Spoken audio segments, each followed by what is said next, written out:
এই যে গাছটিকে দেখছেন, এখানে আজও বিরাজ করেন ভগবান শ্রীকৃষ্ণ এবং এই গাছ থেকে শুনতে পাওয়া যায় তার বাঁশির ধ্বনি। উত্তরপ্রদেশে অবস্থিত এই চমৎকারী বৃক্ষটি বাঁশি বট বৃক্ষ নামে প্রসিদ্ধ।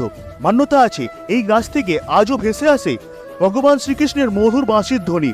এখানে ভগবান শ্রীকৃষ্ণ আসতেন গাভী চড়ানোর জন্য এবং গরুদের পুনরায় ডাক দেওয়ার জন্য তিনি এই বৃক্ষের ডালে বসে বাঁশি বাজাতেন। তখন শ্রীকৃষ্ণের মধুর সেই বাঁশি শুনে সকল গরুই সেখানে চলে আসতো। বলা হয় আজও এই বৃক্ষে কান রাখলে তাই শুনতে পাওয়া যায় ভগবান শ্রীকৃষ্ণের বাঁশির মধুর ধ্বনি। অতি সাধারণ দেখতে হলেও বহু প্রাচীন এই বৃক্ষটি এক দিব্য শক্তি সম্পন্ন। যেহেতু ভগবান শ্রীকৃষ্ণ এই বৃক্ষে বসে বাঁশি বাজাতেন, তাই এই বৃক্ষের দিব্য শক্তির উৎপন্ন হয়েছিল, যা আজও এই বৃক্ষের আশেপাশে অনুভব করা যায়। মান্যতা আছে আজও ভগবান শ্রীকৃষ্ণ এখানে বিরাজ করেন, তাই লক্ষ লক্ষ ভক্ত আজও এসে এই গাছে কান দিয়ে শুনে যায় ভগবান শ্রীকৃষ্ণের মধুর বাঁশির ধ্বনি। আপনারা যদি ভগবান শ্রীকৃষ্ণের ভিডিওটি মন থেকে ভালো লেগে থাকে তবে অবশ্যই একটি লাইক দিয়ে কমেন্টে লিখুন জয় শ্রীকৃষ্ণ।